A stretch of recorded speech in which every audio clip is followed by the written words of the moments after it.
Good luck. Okay. Hello, my name is MAXI COCA. I'm a student at the ASB, American International School of Bucharest, and this is the second practice IOC. This is specifically for Gatsby. The extract I received is from chapter 5, and it's a crucial point where Gatsby and Daisy meet for the very first time. It's an important and crucial part as Gatsby, after 5 years, reaches and has the ability to meet Daisy for the very first time. The importance of this is that Nick, as a narrator, narrates the dialogue between Daisy as well as Gatsby and provides emphasis on how Gatsby is characterized in the sense of how he's shy and seems a little bit pathetic-like. The major themes that are presented is superficiality, hollowness of the upper class, and more specifically, the characterizations between Daisy and Gatsby.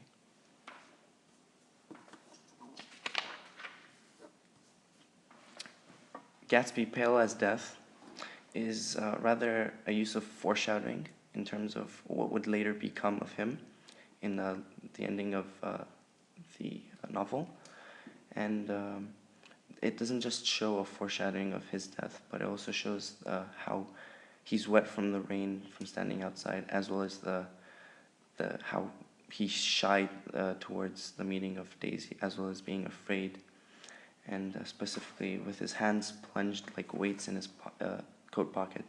It shows the rigidness of the character, as well as the superficiality he has towards other characters. But in terms of meeting Daisy, it's totally different. Daisy throughout this passage is presented as a very superficial character in the sense that she doesn't respond like Gatsby, where he's very rigid and he turns sharply as if he were on a wire, which shows that he wants to make everything perfect when meeting Daisy in order to not create a fatal mistake or a fatal ending with Daisy. Gatsby's repetition of his hands in his pockets or his hands in his coat pockets emphasizes the extent of his personality disorder and the pressure he has on loving such a person that he hasn't seen for several years. He's very shy in the terms of how he's presented in the scene, and he has little courage to speak with Daisy at first, where he murmurs his words, such as, "We've met before," murmured Gatsby, or how he immediately responds to Daisy's response as saying, "We haven't met for many years," where he responds quite immediately with 5 years next to November, which implies the emphasis of he's very attracted and he has a very personal connection to Daisy as a character. This also shows how he's very attentive to detail, but it also senses that Gatsby has a personality disorder of he's a bit stalkerish, where he has a very loving feel for Daisy, but it could be over exaggerated in terms of what others see. The continuous use of silence throughout the scene is a way of creating tension between the characters, as well as showing that the divide between the characters in the sense of how they're characterized or what the characters are posed as, where Gatsby is supposed to be a very renowned and arrogant person, but meeting his only love, he's very pale, or he's very shy, he's very pathetic. Seems that he's presenting himself as a false person. While Daisy, on the other hand, she presents herself as she would have with Nick, but in terms she's more superficial. Daisy's voice clear on an artificial note. I am certainly awful glad to see you again. The way that Daisy says it seems to be with a bit of an uncertainty, or it's not thoughtfully spoken to when addressing to Gatsby, which could mean that Daisy has that difference between the old rich versus the new rich, of how mostly what she's presented with, the materialism or the cynicism she receives. Uh, she's certainly going to act in a more different way in terms of Gatsby, how he's very open-minded, but in the same sense that he's very shy and pathetic and seems as a false person. The use of rigidity throughout the scene, specifically Gatsby's, his hand still in his pocket, was reclining against the mantelpiece in a strained counterfeit of a perfect ease, even of boredom.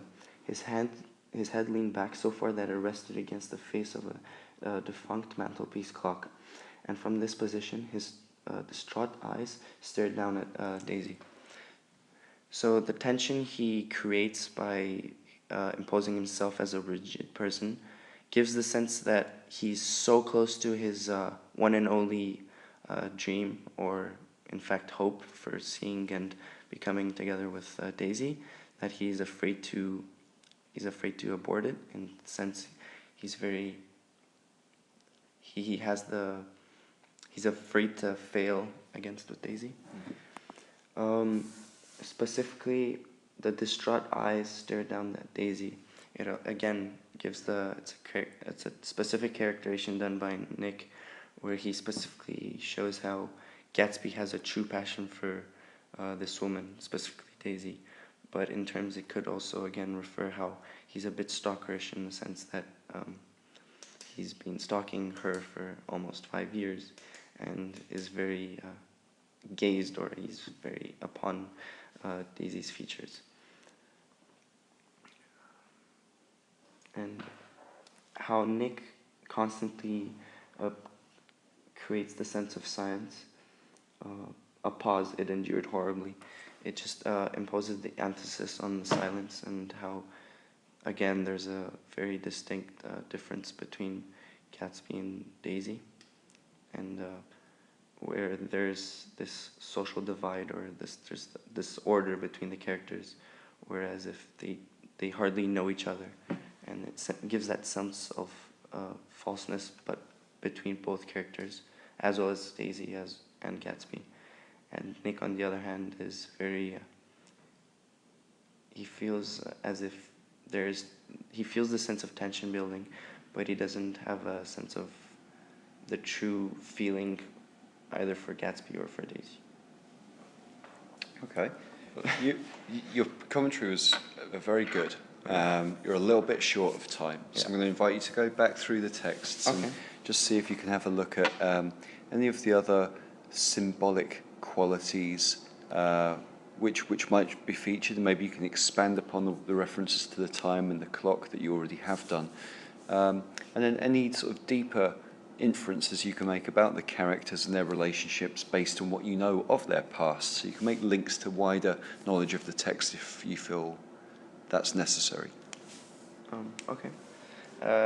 In terms of Daisy, we know that she's currently dating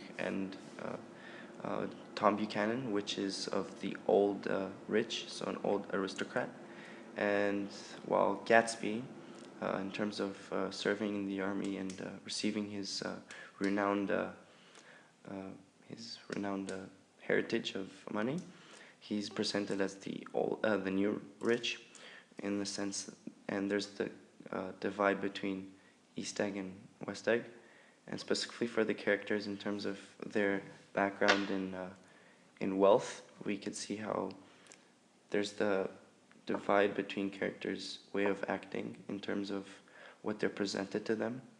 Although Gatsby is as rich as Tom Buchanan, he's presented differently in the way he acts, where he's more calm, he's very loving, but as well he creates the sense of falseness of himself, even though presenting himself with the sufficient data to provide him that he's official. But in terms of Tom Buchanan and Daisy, we can see how they're very cynical. Yeah, very cynical in terms of they only want material goods. They don't care the way how people act, and they could resolve anything with the wealth they have received. And this kind of creates the sense that Daisy lacks Daisy lacks the emotions that a person would actually feel when re-seeing a former lover. And with this, Daisy is very shallow in the sense of how she's truly not a female person with re-seeing a former lover. Yeah. All right. Well done. Now, what do you think about the role of Nick as the narrator during this passage? This is, as you say, a very important moment. It's the first time in 5 years they've seen each other, but Nick is a spectator. Yeah. Isn't that somewhat strange? Well, it is considered maybe as a taboo, where Nick isn't supposed to be presented throughout the scene, where it's more of a reconnection with Daisy and Gatsby, because it's something very intimate for them, or moreover for Gatsby than for Daisy. But without the descriptions of Nick, so the narration he creates, we wouldn't have the sense of or feeling of what Gatsby would feel at the moment.